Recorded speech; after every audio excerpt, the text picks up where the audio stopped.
À cette édition du TENA-SOSPE, la province éducationnelle Kasaï-Oriental 1 présente près de 35 000 candidats, dont 15 500 filles. Ces élèves de 8e sont regroupés dans 77 centres, éparpillés aussi bien dans la ville de Mbujimaï que dans les 5 territoires. Dans son intervention, le prophète Symphorien Capita est revenu sur les mérites de cette évaluation certificative annuelle qui en est à sa 5e édition.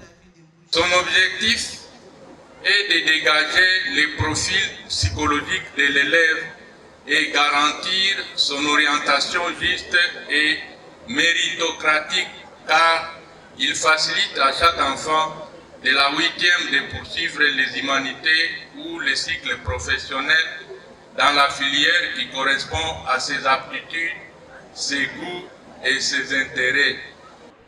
S'adressant aux élèves candidats, le gouverneur de province a exhorté les uns et les autres à prendre très au sérieux ce test qui ouvre la porte non seulement vers le cycle secondaire, mais aussi vers l'avenir. Jean-Paul Mbwebwe-Kapo a mis en garde contre toutes les antivaleurs.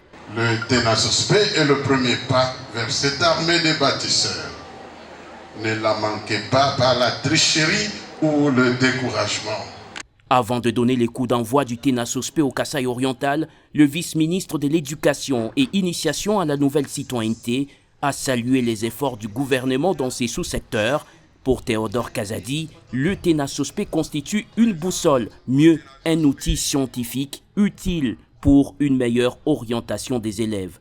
Nous réaffirmons notre engagement à former des citoyens intègres, conscients de leurs devoirs envers la patrie et prêts à relever le défi de demain.